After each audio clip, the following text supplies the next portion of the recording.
Uma boa noite a todos, sejamos todos muito bem-vindos à Casa do Caminho. Lembrando sempre de desligar os celulares, por favor, para que não haja nenhuma interferência na nossa reunião. Vamos passar a leitura da página inicial do livro Coração e Vida, a lição 20, Amor Materno. Depois de 0 hora, e a dama recordava o filho de quem fora venturosa escrava. No bairro, era o silêncio a dominar nas ruas. Quantas horas da noite? Um tanto, além das 2. E a senhora viúva, acostada no leito, lembrava o filho amado, o jovem belo e forte, que o coração de mãe supusera perfeito, cuja fuga de casa fora no pai, amigo, o motivo da morte. 20 anos de ausência, e ela refletia em todo aquele tempo de agonia.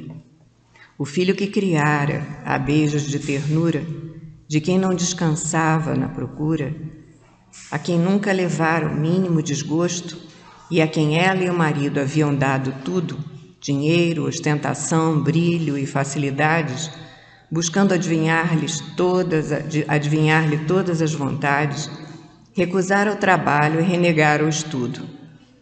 Por fim, todo inclinado à cocaína, desertou porque o pai tão somente o internasse num colégio distinto em que se lhe evitasse a droga deprimente. Insone, calma e ativa, a memória se lhe aviva e, inacessível a calmantes, rememora a tragédia de anos antes. O moço nunca mais voltara ao lar. Ralada por extremo desconforto, logo após ela vira o companheiro morto de saudade e pesar. Mudara-se de bairro e residência, mas nada lhe alterara as lutas da existência. 20 anos de pranto e de aflição haviam feito dela a pobre mãe transformada em sentinela da casa nobre e farta, à espera do rapaz, que lhe arrasara a vida, a segurança e a paz, e que ela amava ainda. Mas enquanto pensava, houve um ruído leve. Escutou, alguém de passo curto que estava em quarto próximo, certamente na prática do furto. Ao choque, ela chamou em altos brados a colaboração dos empregados, mas o assaltante se aproxima, a valer-se da sombra em todo o espaço estreito.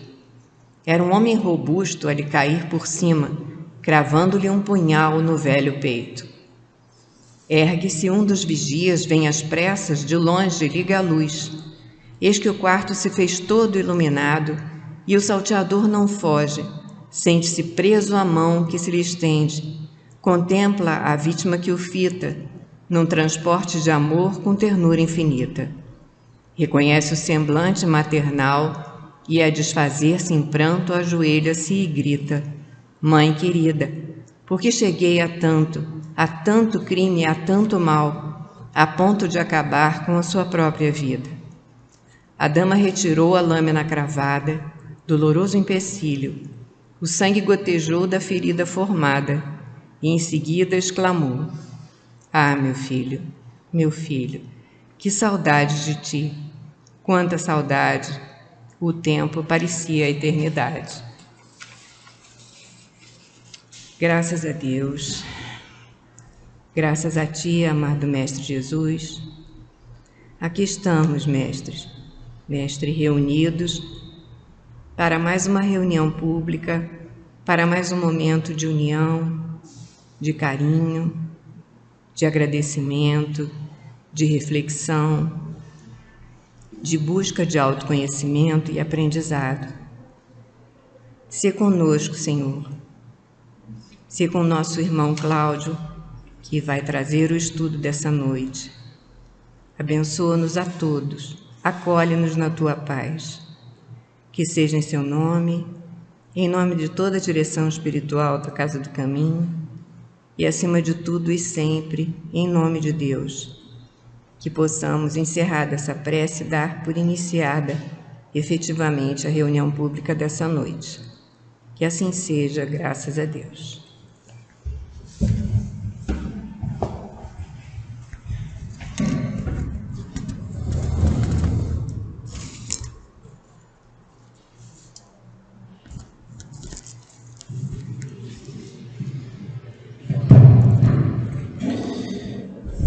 Bom, vamos aqui ao tema da noite de hoje, Livro dos Espíritos, na parte terceira, Lei de Justiça, Amor e Caridade.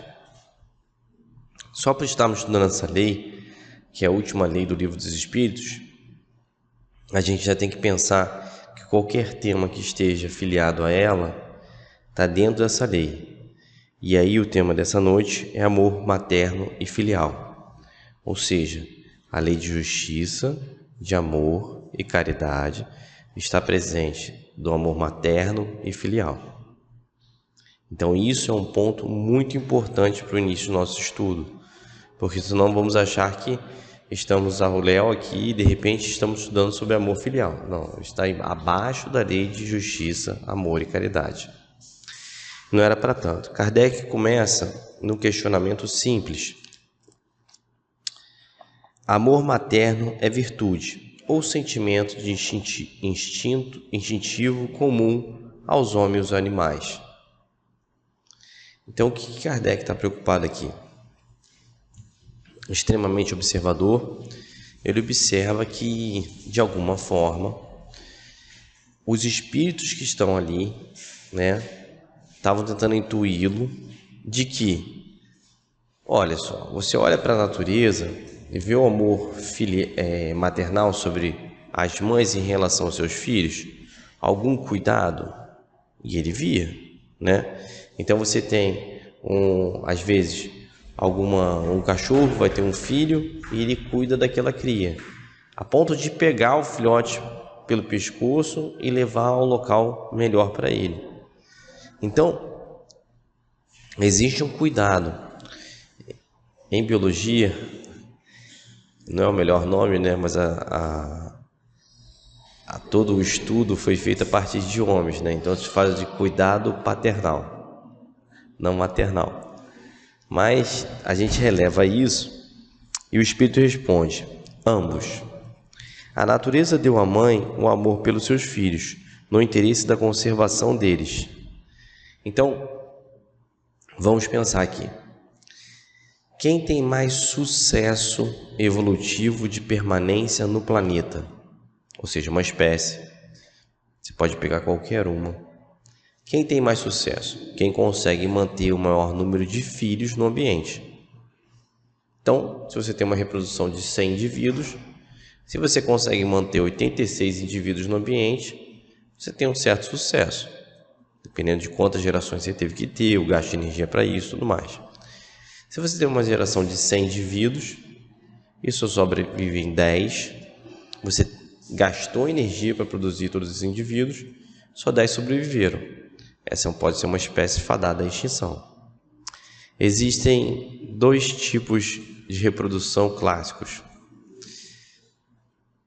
O nome é K estrategista e R estrategista, mas você produz uma prole gigantesca sem nenhum tipo de cuidado. E, como são muitos, daqueles milhares, 100 sobrevivem. É o que o mosquito faz, por isso que tem tantos mosquitos no mundo. Ele se reproduz uma quantidade absurda, muitos ovos por fêmea, E você mantém muitos ovos no ambiente, muitos ovos eclodem, e aí naturalmente você tem a quantidade, mas isso é muito gasto de energia. Normalmente são espécies que não têm cuidado parental. Por exemplo, entre os répteis é comum isso. Como é que você normalmente cria? Os répteis já nascem um protótipo muito próximo ao adulto, com pouca condição de cuidado, quase que autônomo, mas você reproduz grande quantidade, visto tartaruga marinha. Não tem cuidado. Ela vai lá, bota os ovos na praia, tampa e, quando eles nascerem, vai para o mar. O que a gente faz, que a gente já evoluiu um pouco? A gente percebeu que havia uma extinção, ou estava se caminhando para uma extinção das tartarugas marinhas. O que a gente fez? a gente promoveu o cuidado parental. Então, o Projeto Tamar, que faz isso no Brasil todo, os pescadores ganham dinheiro por isso, eles falam onde estão os ninhos, os pesquisadores vão lá, retiram todos os ovos e enterram perto do tamar. E aí tentam promover o máximo possível da sobrevivência daquela tartaruguinha. Dali, às vezes eles até botam em tanques, alimentam elas por um período, então elas já chegam no mar mais forte do que chegariam antes. E depois despeja elas no mar, depois de um mês e meio. Mas ela já cumpriu uma tarefa gigantesca. Tudo bem, uma tartaruga dessa vai viver 100 anos. Provavelmente, dos 5.000 que o tamar botou naquele mês na praia, só vão sobreviver 20. Mas se não fosse o tamar, iam sobreviver 2. Então, assim, é uma progressão. Então, quando você aparece com o cuidado parental maternal, vamos fazer assim, na natureza, que é um cuidado com a prole, você aumenta o índice de sobrevivência sobre o número de proles. Então, a partir do momento que você criou um indivíduo, protege ele ao máximo, né, por um período, e aí vai indo. Onde a gente observa que há maior nível de proteção ao filhote, até um nível de autonomia médio, né, em mamíferos e em aves.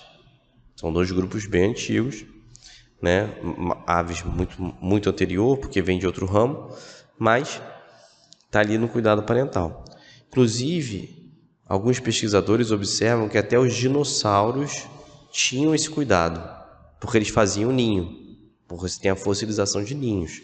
Então, se você tem um ninho, provavelmente para eles terem um ninho, eles tinham sangue quente, aí vai em outras questões. Mas a condição que a gente tem é dessa proteção. E aí eu vou conseguir mais. E onde você vai observar esse cuidado, né, ser cada vez maior pela prole? Em animais com inteligência. Então, por exemplo, porque aí se torna algum nível, mesmo que seja arcaico de inteligência. Por exemplo, um grupo de leoas. As leoas mais jovens são ensinadas a caçar com as mais velhas. Então ela tem um nível de aprendizado. Então, um filhote só, ele é muito importante a sobrevivência dele, porque ele vai ajudar a conservar todo o grupo. Grupos de elefantes. Até a 3ª, 4ª migração, isso porque a elefante tem, acho que é quase 2 anos de gravidez, então uma prole é muito importante para o grupo inteiro. Então todos protegem o filhote, todos cuidam daquele filhote, todos ensinam aquele filhote e defendem aquele filhote, porque sendo um filhote ainda pode ser comido por um leão, alguma coisa assim. Então você tem um cuidado maior ali. Entre macacos também, você tem um cuidado grande, todos educam os novos. Então, você vai formando isso. Esses indivíduos têm mais sucesso de sobrevivência, apesar de terem populações muito menores que a de mosquito, né? E também conseguem se promover mais em termos de inteligência e aprendizagem. Mas o animal, este amor, está limitado às necessidades materiais. Então a conservação toda essa se dá pelo cuidado material. Aquela leoa que está sendo ensinada, ela é ensinada para promover aquisição maior de recursos para aquele grupo. Cessa quando os cuidados se tornam dispensáveis. Então, quando o indivíduo se torna autônomo, esses cuidados cessam. No homem, ele persiste durante toda a vida. Comporta um devotamento e uma abnegação que são virtudes. Então, na espécie humana, o acompanhamento, e aqui eu conheço algumas mães, né, e pais, o acompanhamento de seus filhos é para a vida toda. Não fala toda, é toda mesmo. Então eu conheço, assim, às vezes pai chama o filho e fala assim, ou a mãe chama o filho e fala assim, o que você está fazendo não está certo. Vai dar problema. Eu vou te ajudar mesmo você caído. Quando a gente observa isso, é um cuidado que permanece independente das aquisições orgânicas do indivíduo, né? Então isso já vai cumprindo, e aí já vai dando um sentido maior, porque se fosse só até a parte do animal, essa escrita aqui podia estar na lei de conservação, que trata disso. Conservação dos corpos, conservação das coisas, né? Que está no livro dos Espíritos também. Mas como é um cuidado que ele vai envolver uma apreciação muito melhor daquele indivíduo, né? Um aprimoramento do sentimento, isso vai fazer toda a diferença. Então, é uma abnegação que são virtudes que sobrevivem à morte e acompanham o filho além túmulo. Bem vedes que há neles algo diferente do que existe no animal. Então a gente vai observar que é um cuidado infinito, né? É muito bom observar, né? Quando a gente vê, bom observar não é, mas é bom você ver a expressão desse amor. Quando você vê em porta de presídio, as senhorinhas lá na frente do presídio, todas em fila, com a melhor comida para o filho delas. E por que aquele filho está lá dentro? Às vezes, né, cometeu erros graves. Pode ter uma questão de alguma injustiça. Claro, pode ter. Mas para ela, isso não importa, porque quem está ali naquela presença é o filho dela. É o seu filho. Então, olha a abnegação aqui. Então ela começa a observar aquele indivíduo não mais como um indivíduo ou que cometeu erros. É o meu filho. Então, é óbvio que quando você observa, tem questões.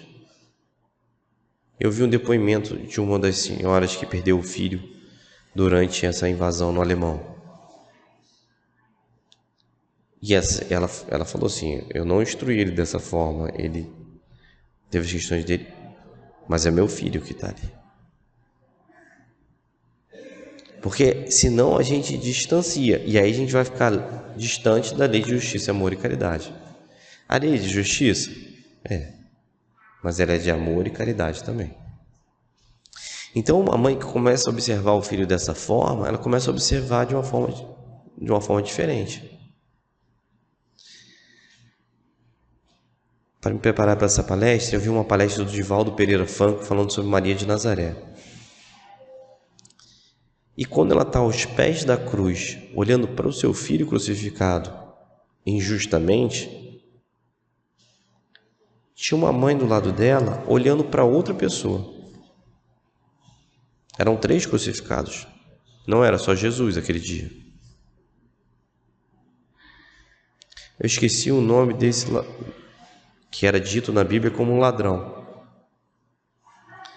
Mas observa, Maria de Nazaré olha para o lado e vê aquele indivíduo ali, é o que o Divaldo fala. E ali ela pergunta, por que choras?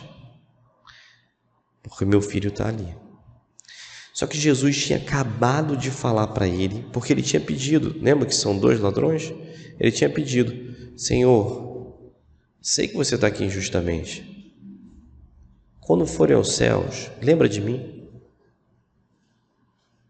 Ele fala, em verdade vos digo, que hoje mesmo estará no céu comigo. Maria de Nazaré vira para aquela outra mãe e fala assim, se meu filho prometeu isso ao seu filho, isso se cumprirá.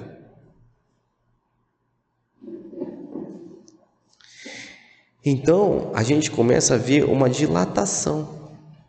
E nesse momento que Maria de Nazaré está aos pés da cruz, ela também escuta de Jesus. Mãe, eis aí o teu filho. E filho, eis aí sua mãe. Falando de João, que era o mais jovem dos discípulos. Mais tarde, João está em Éfeso, ganha de uma pessoa uma casa às beiras do Tiberíades, no mar da Galileia. E quem ele chama para ficar com ele? Ela. E por que ela gostou tanto dessa casa? Porque estava fora da cidade. E lá todos os desvalidos da sorte poderiam encontrar consolo com ela. Então a gente começa a observar o alargamento do amor. Maria queria que Jesus fosse salvo. Tem aqui no Boa Nova falando. Deus vai fazer alguma coisa, mesmo ele tendo falado para ela que ele sofreria o martírio. Ela optou por não acreditar até o fim. Por quê? Porque esse é um amor de renúncia. Ela renuncia.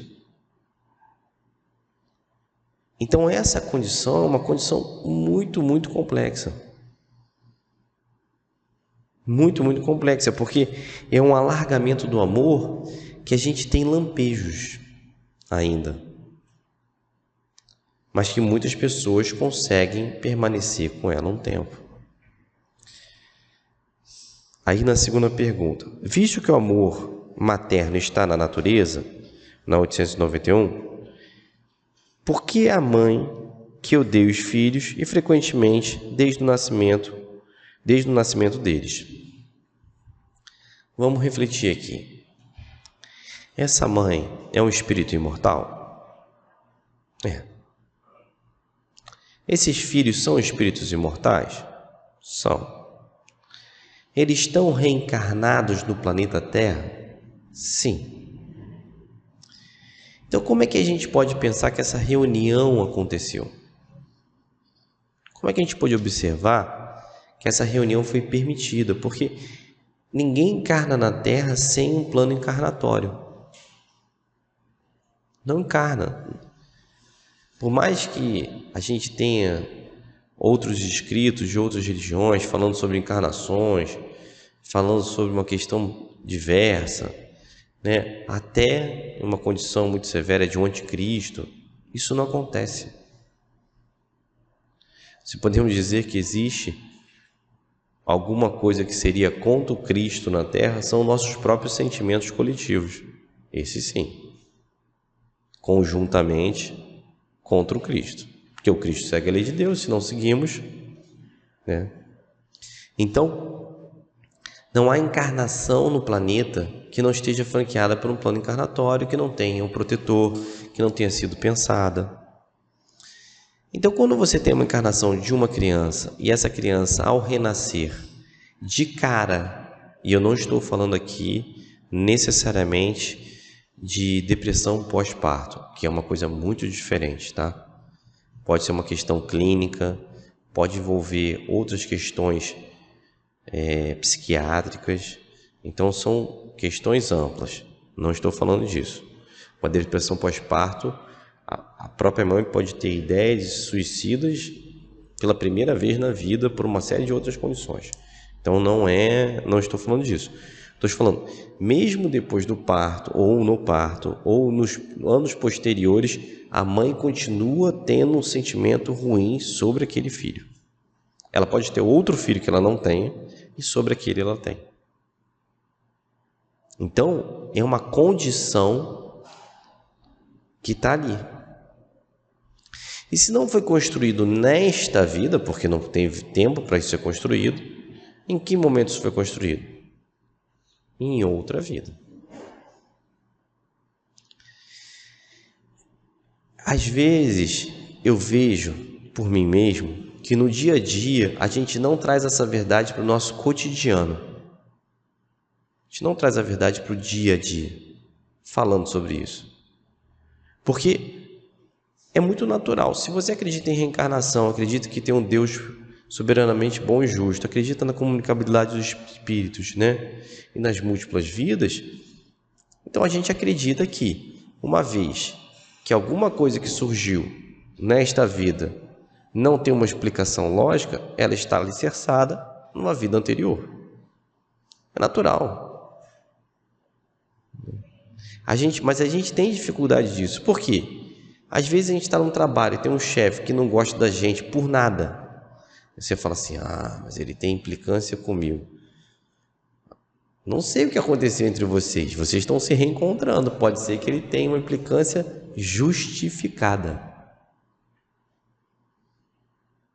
Justificada. Ou pode ser que ele tenha só implicância mesmo. Como você não vai saber, você vai lidar da melhor maneira possível. Mas esses encontros existem. E muitas vezes existem no seio da própria família. Se a gente fizesse uma enquete, que não faremos aqui, e perguntássemos para todos que estão aqui na Assembleia, se alguém não gosta de algum parente, a pergunta que eu acho que voltaria era: só pode ser um? Né? Pode ser mais? Porque é isso. Tem parentes que nós não gostamos. Por quê? Porque são encontros que estão gerando impacto, né? Muitas vezes uma questão. Tinha uma médium aqui na casa que ela ia abraçar um sobrinho, pequeno bebê, e o sobrinho chorava. Ela iria com todo mundo, com ela, e chorava. O espírito aqui da casa, o Dr. Herman, falou que para ele é como se ela tivesse cheia de espinhos. Tamanho o encontro entre essas vibrações. E ele não tinha nem consciência dele mesmo. Plena, né? Então isso acontece. E vai acontecer sempre. Porque nós não fomos santos. Então, no caso da mãe com o filho, é um reencontro.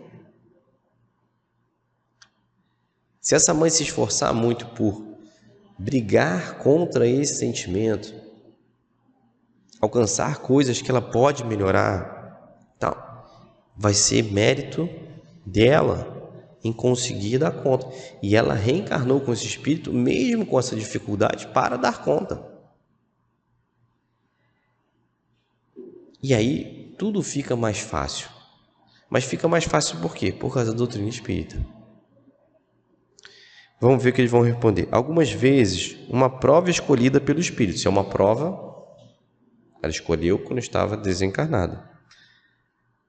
Pelo espírito da criança, ou uma expiação se ele próprio tiver sido mau pai ou mãe, ruim ou mau filho, numa e noutra existência. Em todos os casos, a mãe má só pode ser animada por um espírito mau, que tenta atrapalhar o espírito do filho, a fim de que sucumba ante as provas que escolheu. Porém, a violação dessa natureza não ficará impune e o espírito do filho será recompensado pelos obstáculos que conseguiu superar. A gente fala assim: poxa, mas tão difícil? Mas se ele tivesse sido um mau filho na última vida? Vamos lá, Missionários da Luz. Tem a reencarnação de Sigismundo. Depois vocês leiam lá, quando vocês quiserem ler e tal, etc. Mas nesse momento, existe um reencontro da família. Era uma pessoa que tinha sido pai, ali, né, no momento onde havia escravidão ainda no Brasil, né, 1800 e tanto. O filho e a antiga esposa do pai. Mas o que aconteceu entre eles? O filho e a nova esposa do pai, que foi uma esposa por encomenda, porque era uma pessoa rica, eles se apaixonaram e decidiram dar fim à vida do pai. E queimaram ele. Então, é de se esperar. O livro é lindíssimo, porque mostra esse reencontro de uma forma belíssima, né? Da forma como eles conseguem reencarnar dentro daquelas possibilidades. Então, assim, mostra ali o trabalho da espiritualidade, que não se cansa de nos dar novas oportunidades, né? Mas numa situação limite. Para que as reencarnações aconteçam, eles têm que se perdoar no plano espiritual. Então é bem difícil. Acaba que o filho fica de joelhos perante o pai pedindo perdão até ele perdoá-lo. Então, nota a condição. Agora, quando tiver o véu, né, do esquecimento da última encarnação, que graças a Deus temos, quando tiver toda essa condição, né, em algum momento, no meio da adolescência, que esse espírito se tornar mais potente, né, e botar o dedo na cara do pai e falar assim, não é nada disso que você fala que é, como é que fica? Você está entendendo? Porque a gente se reúne, né? Então as coisas ficam afloradas, apesar de não estarmos ali plenos de conhecimento de tudo que aconteceu nas nossas vidas passadas, o sentimento permanece. Então, essas relações, que são relações, né, importantes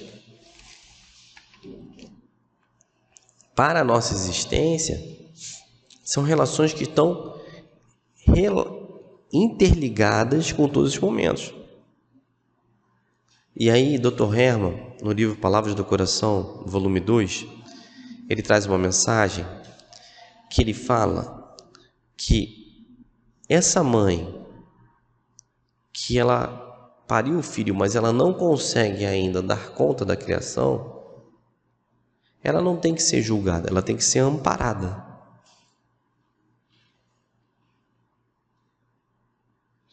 Porque ela não dá conta, você está entendendo? Ela não está fazendo por perversidade, muitas vezes. Ela está fazendo, às vezes, nem um encontro desse tipo que a gente está falando, de rivais. Às vezes não dá conta ainda. Ela não tem o sentimento construído dentro dela, né? No Evangelho segundo o Espiritismo, existe uma parte que fala sobre piedade filial. E lá é falado que se a gente já recebe o corpo, nós temos que ser eternamente gratos àqueles espíritos que facultaram isso a nós. Só de receber o corpo.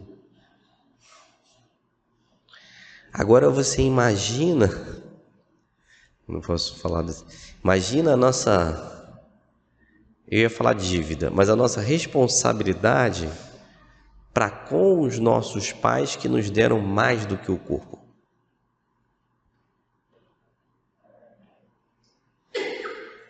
Por isso que essa condição é muito importante. Eu não sei se, provavelmente vocês perceberam, mas quando vocês tiveram filhos, vocês relembraram a criação que vocês tiveram, de forma a repetir erros e a repetir acertos. E muitas vezes, mesmo não querendo cometer as mesmas coisas, faziam. Outro dia eu estava com uma professora muito esclarecida e ela simplesmente, muito esclarecida, está fazendo pedagogia, uma série de coisas. E aí ela me falou assim, não, mas tem uma coisa que eu falo para o meu filho, é isso. Eu falei, vai vir uma coisa, se bater em você, dá de volta. Eu falei, meu Deus, peraí, vinha numa coisa tão elevada em termos de conversa, como é que chegamos a esse ponto? E aí eu me toquei, porque provavelmente alguém que é referência para ela no passado dessa criação falou isso, e isso fez muito sentido.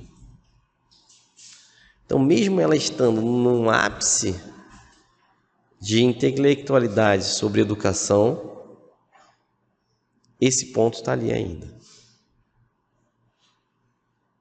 Então, ela foi criada dessa forma. Eu tinha uma outra pessoa que era chefe, que ela trabalhava sem parar. Sem parar. Porque o modelo de pessoa virtuosa para ela era o pai dela que tinha sido feirante e trabalhou até morrer. Então nota que assim, ela estava servindo a um modelo que estava gerando danos à saúde dela. Porque o pai dela fez isso porque ele não tinha escolaridade, era um trabalho duríssimo.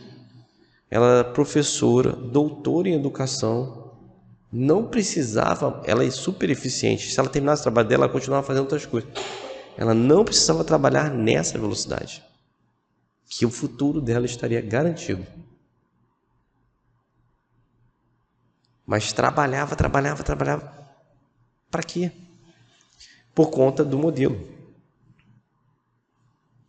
Então, quando a gente vê o título, amor materno e filial, existe uma condição ali também, que é a gente se observar e não julgando nossos próprios pais, entender as condições boas e não boas que eles carregam, porque são espíritos imortais igual a nós.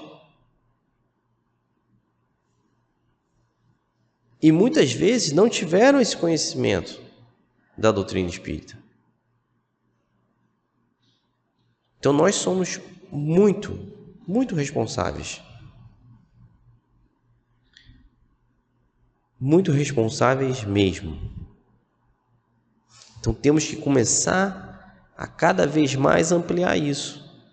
Obviamente, eu já vi diversos psicólogos falando sobre isso, e eles falam: o seu pai fez tudo o que poderia. E gradativamente mais eu começo a entender, mesmo que ele não tenha feito nada além de dar o corpo, que já é uma condição para agradecimento eterno. E aí a gente já começa a focar em outras coisas. O que eu posso, como pai, como filho, fazer nesta vida? Porque se é um direcionamento para todos nós.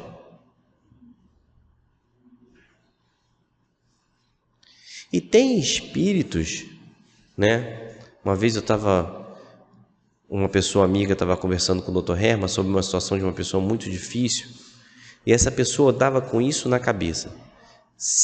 Ela é assim porque ela tem a mãe que tem. Se eu fosse mãe dela, ela não seria. Isso estava na cabeça da pessoa, ela não falou para o Dr. Herman. O Dr. Herman falou assim: nem se você fosse mãe dela, isso não deixaria de acontecer. Porque às vezes não é momento de mudança. O espírito não decidiu. Ainda não está maduro, ou está maduro e não quer decidir. Se Jesus respeita o livre-arbítrio do outro, quem somos nós para ir contra isso? O que as mães que estão na fila no presídio elas fazem? Elas amparam, sem julgar. Amparam. Ah, mas ele pode sair de lá, voltar para o crime, fazer mais... Pode. E quem vai ser uma das poucas pessoas que provavelmente vai estar nesse inteiro, com certeza? Ela.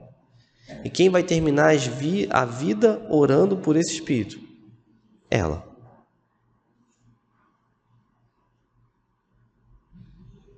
E quem vai ter uma nova oportunidade, provavelmente que vai pedir uma nova oportunidade com esse espírito?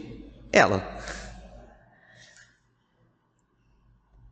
Diversas vezes, no trabalho da mesa mediúnica, às vezes o espírito está que não vou deixar, vou continuar, o espírito numa condição difícil, já sofrendo, não vou. Quando ele olha, apareceu a mãe, já era, acabou, provavelmente foi a mãe dele que pediu para trazer ele para cá, para ela vir conversar com ele. Ele não consegue mais. Porque perante uma grande dor, só um grande amor. Né? A gente vê Jesus, né, como o paradigma do amor que a gente tem. o modelo e guia.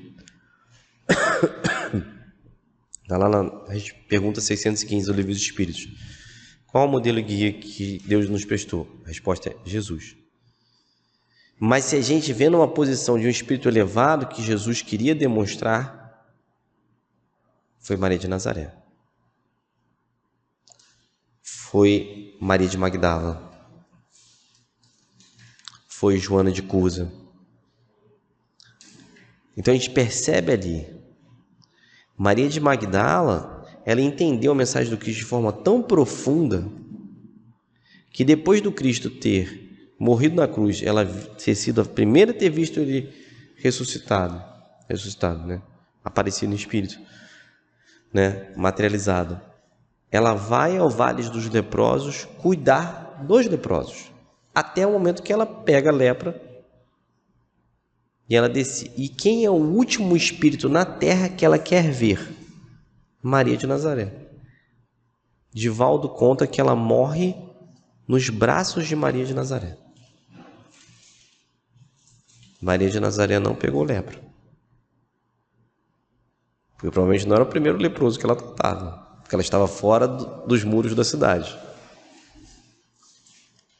Então essa condição é uma condição que ela é o amor maternal, ele existe indistintamente do gênero masculino ou feminino,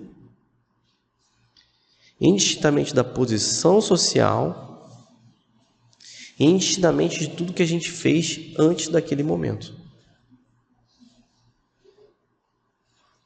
Então, às vezes, eu já vi às vezes você vê alguém numa área de saúde cuidando muito bem dos outros, e ele cuida por quê? Eu já vi um depoimento médico: eu cuido como se fossem meus filhos.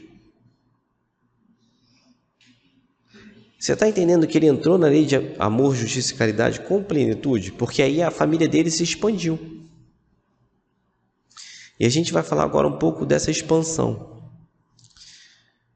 No livro Nosso Lar, tem duas mães que são muito bem representadas no livro. Primeiro, a mãe de André Luiz, que já tinha visitado ele nas regiões umbralinas do plano espiritual, onde ele estava em dificuldade pós-desencarne. E uma mãe em Nosso Lar. A mãe de André Luiz já era um espírito bem elevado, com condições, tinha entendido melhor a condição de amor, etc. Ela não fica o tempo inteiro ao lado do filho, mesmo o filho numa condição muito difícil. Ela pede a um amigo, que era Clarencio, para auxiliar. Primeira pessoa que André Luiz vê, depois de estar no plano espiritual, a não ser os próprios espíritos que estavam sofrendo como ele, é Clarencio. Mas para que ele veja Clarencio, ele entra numa disposição tão ruim lá, ele fica um tempo longo em sofrimento, e ele fala assim para si mesmo: deve haver algo maior que eu, e é para isso que eu vou orar. Mas olha o detalhe que ele fala no livro Nosso Lar: de mãos postas, tal como minha mãe me ensinou. Está escrito lá. Ele começou a fazer uma rogativa a esse ser maior que ele. E ele fala, não sabe quanto tempo demorou essa rogativa, mas quando ele abre os olhos, Clarencio está ali para levar ele para o Nosso Lar. E demora um tempo para ele ver a mãe dele. Mas ela estava ali pedindo ajuda a ele. E aí, essa mãe de André Luiz trabalhava no plano espiritual, um espírito de alta envergadura, fazendo muita coisa, ajudando muita gente e tudo mais. E existe uma mãe que está um pouco antes, eu acho que foi de propósito, porque André Luiz estava recém-chegado lá em Nosso Lar. E aí tinha se feito uma reunião para definir quais eram os trabalhos das pessoas. E tinha uma mãe que chegou, à frente era ela e depois era André Luiz que ia ser atendido. A espiritualidade é muito sábia. E ele estava ouvindo, né, porque ele estava perto. E ela fala assim: eu preciso que ajudem meus filhos. Aí o espírito Clarence estava atendendo ela e falou assim: tudo bem, pode ajudar seus filhos. Quantas horas de trabalho você já devoltou ao nosso lar? Aí ele pegou a ficha dela, porque tinha a ficha dela, 300 e poucas horas. Falou: a senhora está aqui há 6 anos e só trabalhou 300 e tantas horas. E aí ele começou a enunciar os trabalhos dela. No Ministério do Esclarecimento, teve aqui, não, mas ali também não dava. No Ministério de não sei o quê, ela já tinha ido nos 7 trabalhos, todos os trabalhos não davam. O chefe era ruim, o trabalho era ruim, alguma coisa era ruim, e ela não tinha estabelecido nenhum trabalho. Aí ele fala assim: para que possamos ajudar seus filhos, é necessário merecimento. E lembrando que os filhos dela não estavam desamparados à sorte. Tinha um mentor, tinha um anjo guardião, tinha tudo. Ela queria uma ajuda a mais, além daquilo tudo. Porque todos somos amparados por mentores e anjos guardiões, então eles não estavam, sós. É necessário humildade e trabalho. E aí logo depois vem André Luiz, para ver qual é o trabalho. Aí o Cláudio pergunta: pode trabalhar aqui? Posso trabalhar. Tudo bem para mim. E aí ele foi trabalhar. Mas nota, é importante, porque o que acontece muitas vezes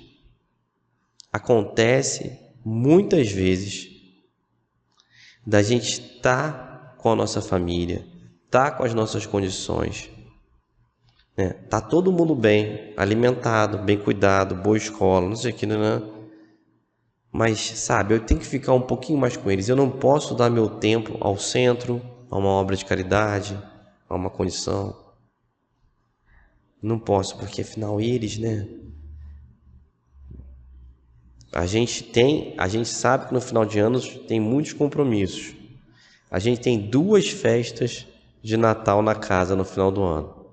Uma será no dia 6, a festa da infância e da juventude, grupo jovem, realização infantil, e no domingo a festa dos assistidos.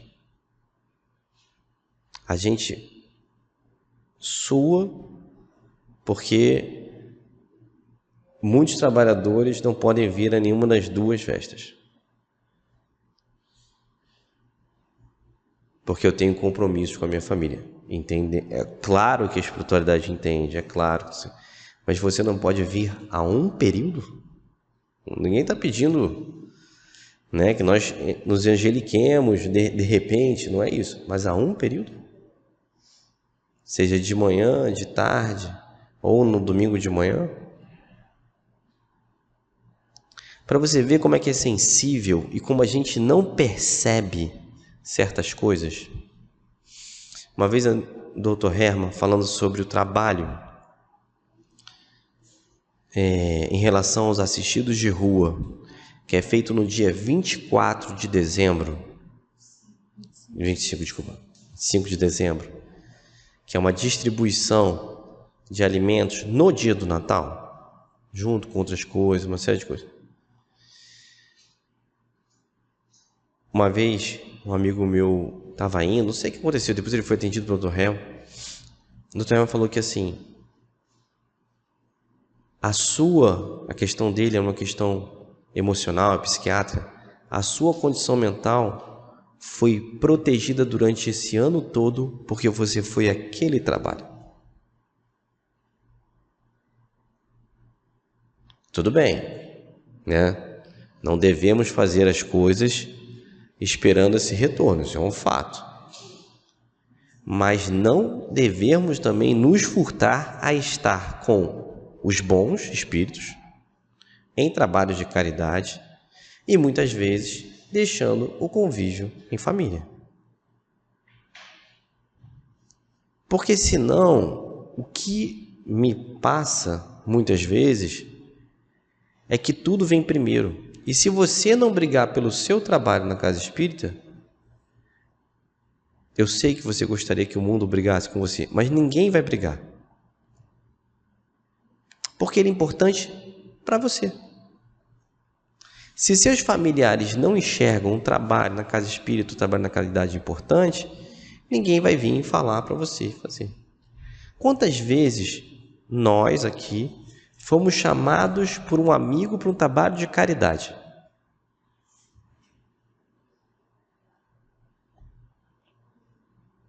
Pouquíssimas vezes ou nenhuma. Quantos de nós fomos chamados para beber na esquina? Não dá para contar nos dedos.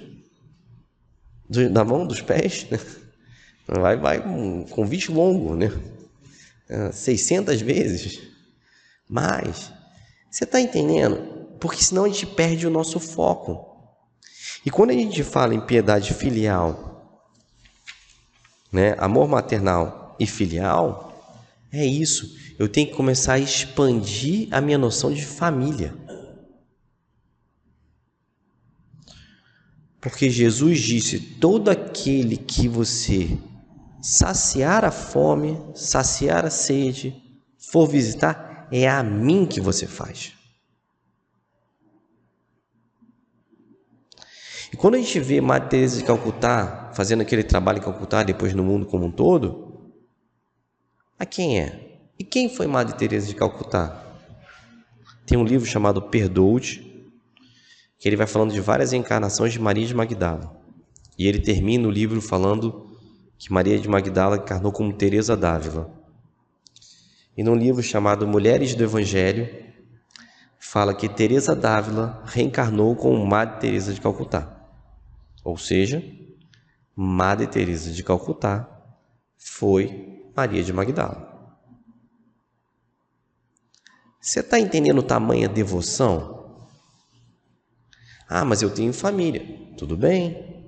Ninguém, não é para deixar de ter família.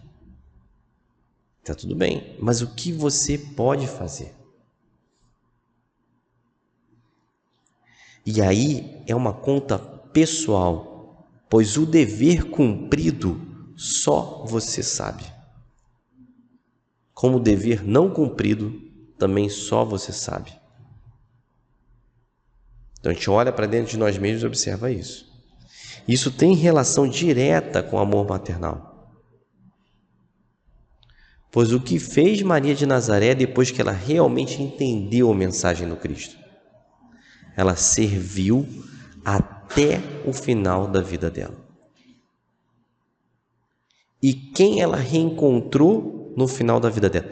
Sabe que Jesus não apareceu para Maria de Nazaré até o momento do desencarne dela. Ele apareceu para João. Onde ele aparece para ela antes do desencarne? Quando Maria de Magdala fala assim, eu vi Jesus. E ela fala assim, eu acredito em você. Nesse momento, para ela, está tudo certo. O filho dela estava vivo. E aí, lá em Éfeso,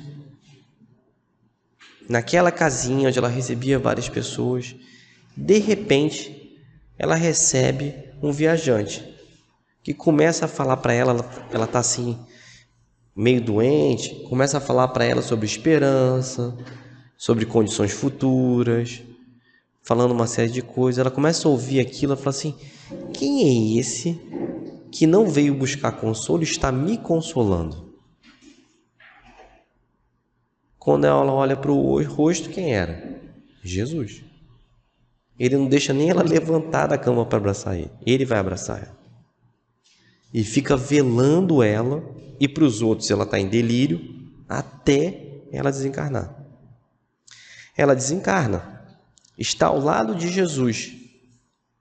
Ela vai vendo vários lugares, Nazaré, o Tiberíades, porque ela pensou, ela está lá, porque o Espírito é assim. Ainda mais o Espírito da envergadura dela.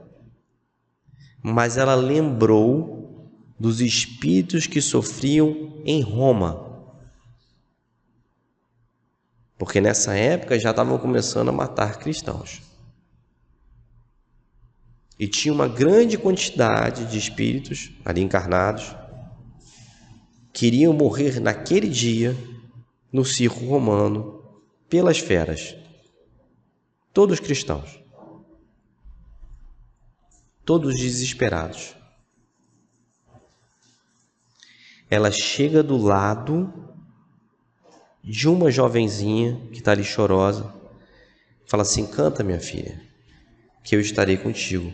Essa menina começa a cantar, todos no calabouço começam a cantar, e entram cantando e cantam até a morte do último cristão.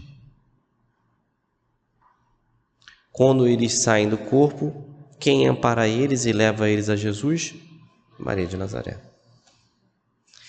Então, assim, já é um espírito trabalhado nesse amor que não é mais sobre o filho, é sobre todos. Mãe, eis aí teu filho. Filho, eis aí tua mãe. O pessoal que trabalha na evangelização infantil sabe. Quando a gente está inspirado no dia, a gente abraça a criança como se fosse o nosso filho. E a resposta é muito melhor. Porque todos precisamos de amor. Todos precisamos de cuidado. Então, quando a gente vê esse conhecimento fluindo por nós, é por isso. Na questão 892, quando os pais têm filhos que lhe causam desgostos, não serão desculpáveis por não sentirem por eles a ternura que sentiram em caso contrário? Não, porque o encargo de lhes foi confiado, a missão deles é fazer todos os esforços para conduzi-los ao bem. Mas esses desgostos são muitas vezes consequências dos maus costumes que se habituaram. Desde o berço, colhe então o que semearam. Eu tenho falado sobre isso, mas não é uma fala minha. Nós somos escravos da criação que demos aos nossos filhos. Escravos. Porque isso virá até nós. E às vezes, muitas facilidades, e eu vejo em meios de pessoas com muito dinheiro, não ajudam ao crescimento daquele espírito. Na maior parte das vezes não ajudam mesmo. Mas vamos dizer que foi dada uma boa criação. O que resta a esse pai? É o que resta às senhoras que estão na beira do presídio. É continuar apoiando até o fim. A companheira não leu o verso da mensagem, mas o verso da mensagem fala assim: a senhora tinha acabado de ser esfaqueada pelo filho que entrou para assaltar, que não sabia que era a casa da mãe, e ela estava sangrando, e ela reconhece o filho. Ela fala, e o vigia da casa acabou de entrar no quarto. Essa é a cena, é o verso aqui da mensagem. Entretanto, o vigia invadiu o aposento, vendo o homem chorando e a dama em sofrimento, quis gritar e reagir austero e humano, mas a senhora diz: ouça, Germano, meu filho regressou. Vem reconhecê-lo. Na precipitação do meu antigo zelo, feri-me por engano. Caí sobre o punhal que eu trazia no seio. No entanto, estou feliz. Olhe, meu filho veio. Dei-me as chaves da casa, dei-lhe as chaves da casa, e tudo que tenho é dele, a minha própria vida. E conservando a mão sobre a parte ferida, rogou o servidor: chame o médico amigo e transmita a ele tudo que lhe digo e explique esse acidente. Meu filho chegou tão de repente para fazer-me essa surpresa que caí no punhal em que me eu mantinha e supunha manter minha própria defesa. Estou feliz, Germano. Mas agora o servidor gritou: ah, senhora, não morra, senhora. Entretanto, mais fraca, mais cansada, a dama ainda falou, muito pálida e triste: Germano, ajude agora ao meu rapaz. Compreendo que estou chegando ao fim. Se se a ele fiel, dá-lhe o respeito e a estima e a bondade que sempre deu a mim. O filho ajoelhou-se em pranto, comovendo e clamava ao beijá-la ansiosamente. Mãe, perdoa-me e vive, mãe querida. Entremostrando o anseio de falar, ela, porém, lhe deu o último olhar e deu-se de todo a isso, faz-se forte e desencarnou, por fim dizendo e entregando-se à morte: Louvado seja Deus, Deus te abençoe, meu filho. Então, no leito de morte dela, causado pelo filho que não sabia que ela estava lá, estava só assaltando uma casa e esfaqueou a própria mãe. A resposta ao filho é essa.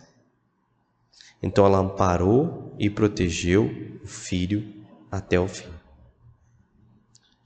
Então o que resta a nós é julgar nosso companheiro, é julgar nosso filho, é amparar. Amparos muitas vezes serão nãos a esses filhos que, mimados pelas posições em outras reencarnações, precisam desses nãos. Mas é nunca um não só por não, porque a lei é de justiça, amor e caridade. Então é um não, mas eu te amo, te amparo, te protejo e que Deus te abençoe. Vamos todos com Jesus. Muito obrigado.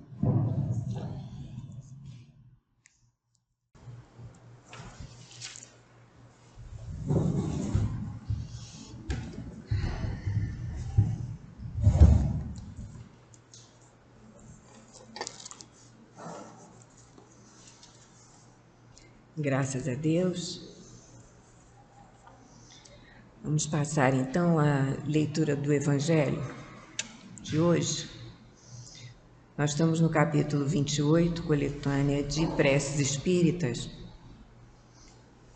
E hoje vamos ver dos itens 15 ao 21.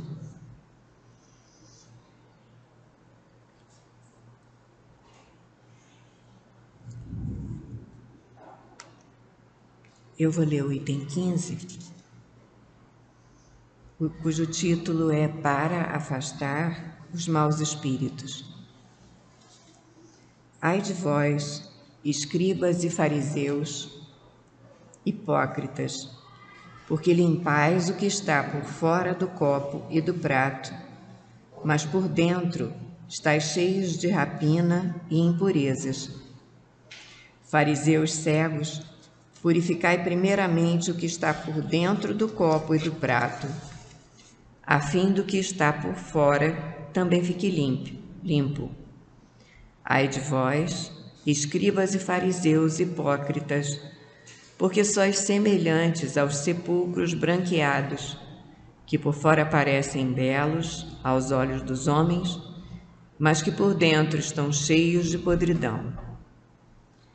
Assim também vós, por fora, pareceis justos aos olhos dos homens, mas por dentro estáis cheios de hipocrisia e iniquidade.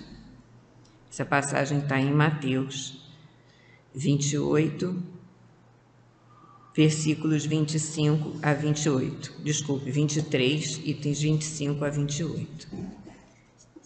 Graças a Deus. Vamos então passar ao momento do passe. Que os médiuns se dirijam à assistência.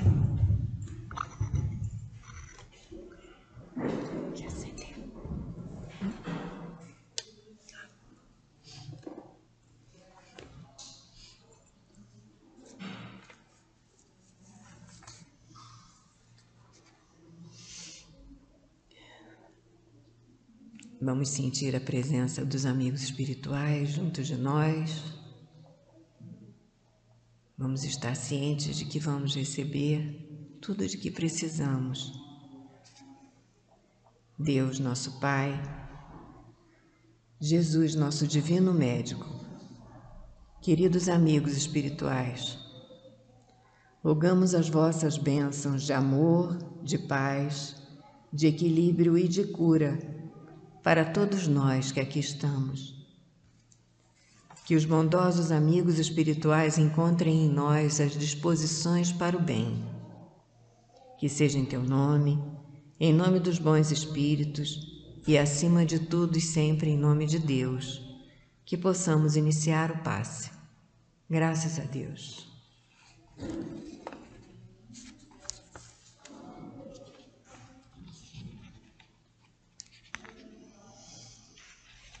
Esse capítulo 28, coletânea de preces espíritas,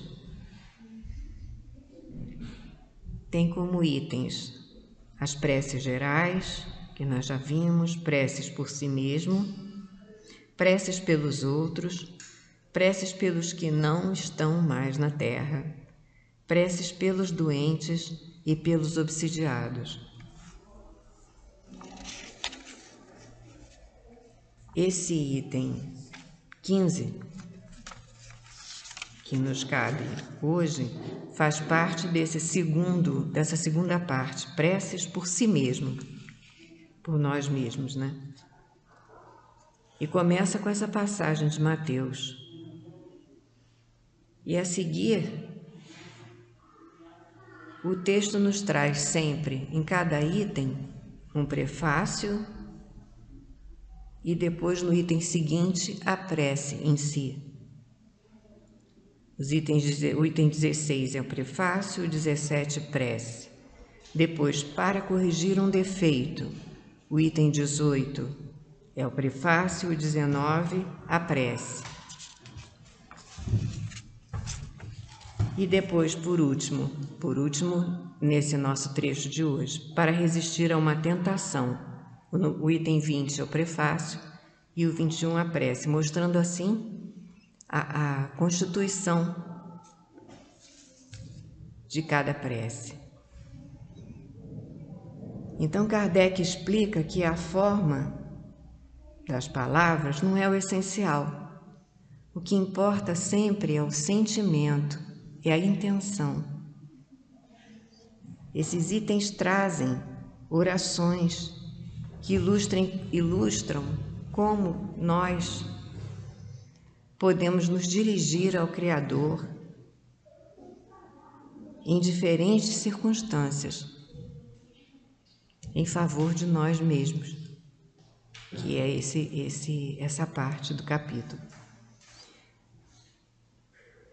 Essas preces servem como exemplos de como o pensamento pode se elevar a Deus com fé, humildade e confiança, traduzindo em palavras os sentimentos mais puros da alma. Elas demonstram que a eficácia da oração não está na forma ou na repetição mecânica, mas na intenção, na vibração interior com que é feita. Assim, o Espiritismo nos ensina que qualquer pessoa pode orar em qualquer lugar, bastando que o faça com sinceridade, com o coração aberto, buscando sempre a elevação. Esses itens mostram que a oração espírita é universal, é inclusiva, abrange a todos nós. O fio condutor é sempre a caridade, o perdão e a solidariedade espiritual. Não se trata de repetir fórmulas, mas de sentir profundamente o que se pede ou o que se agradece, tornando a prece um exercício de transformação íntima. Graças a Deus. Vamos então passar a ouvir agora a mensagem do plano espiritual.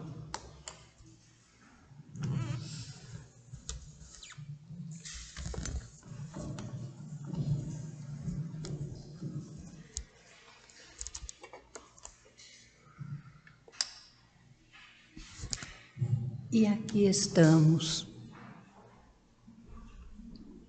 chegando a mais um final de ano.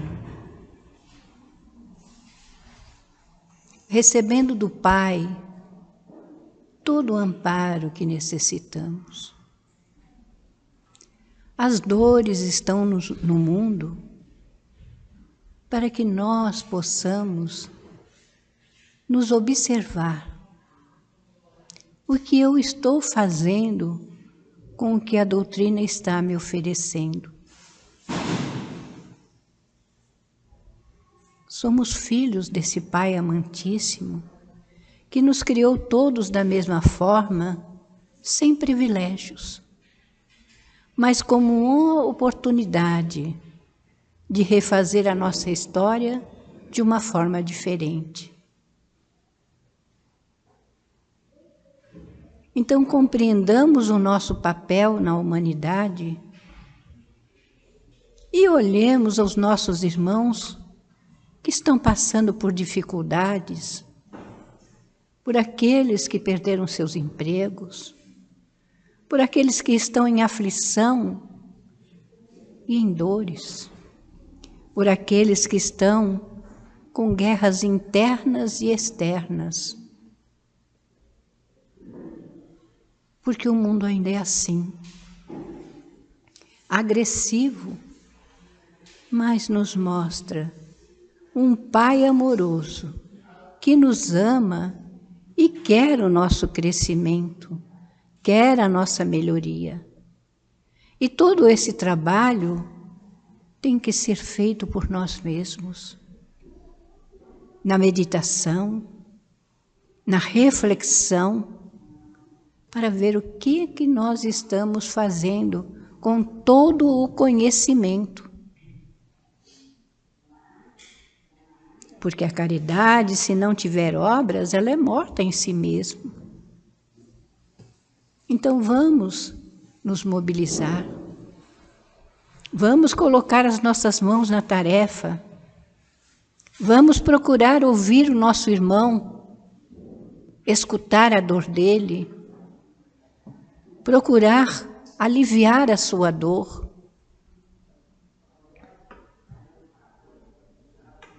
Sim, meus irmãos,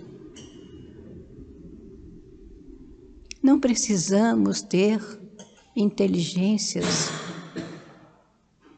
fora do contexto, mas podemos sempre falar uma palavra para erguer o nosso irmão, que está, sim, diante de um turbilhão de emoções, de dores intensas,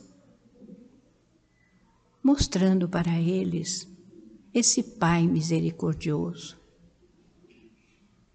que nos enviou o seu Filho dileto para nos mostrar como deveríamos trilhar no mundo.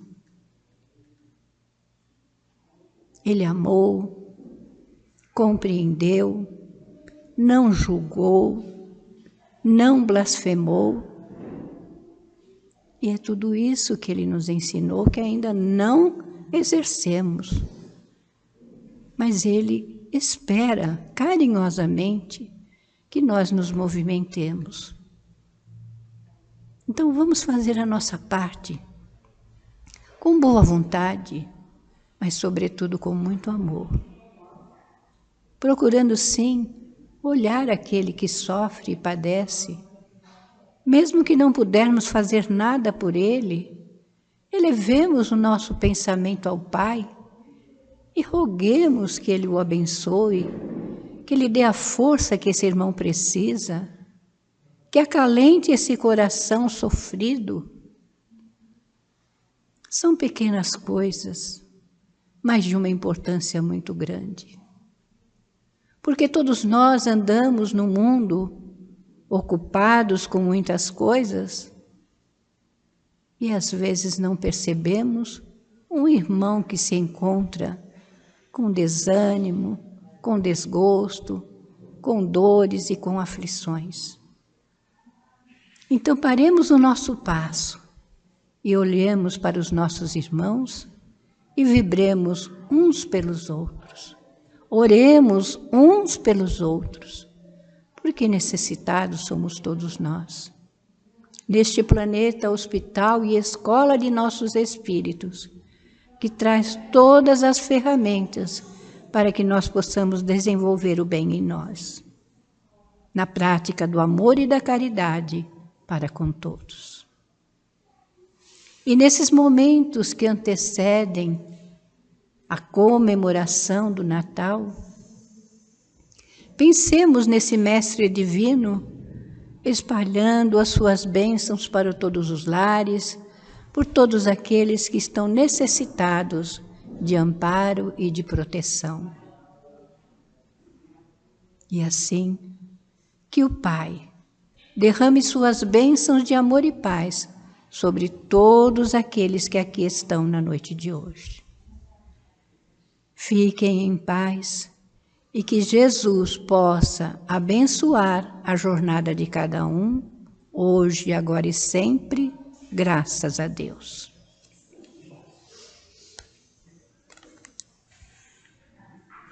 Graças a Deus,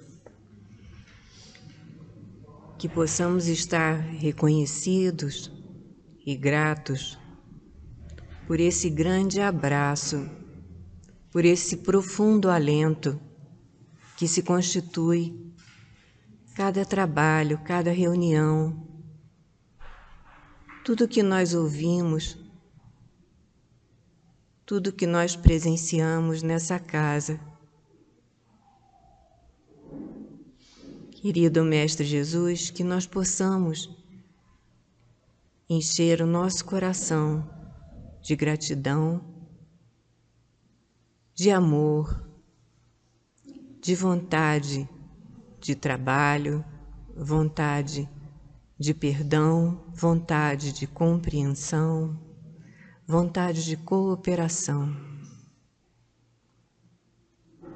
Que sejamos todos abençoados, que possamos voltar para os nossos lares em paz e em boa companhia. Que seja em seu nome, amado Mestre Jesus, em nome de toda a espiritualidade amiga, em nome da direção espiritual da Casa do Caminho, e acima de tudo e sempre em nome de Deus, que possamos, ao terminar essa prece, dar também por encerrada a reunião pública dessa quinta-feira. Graças a Deus.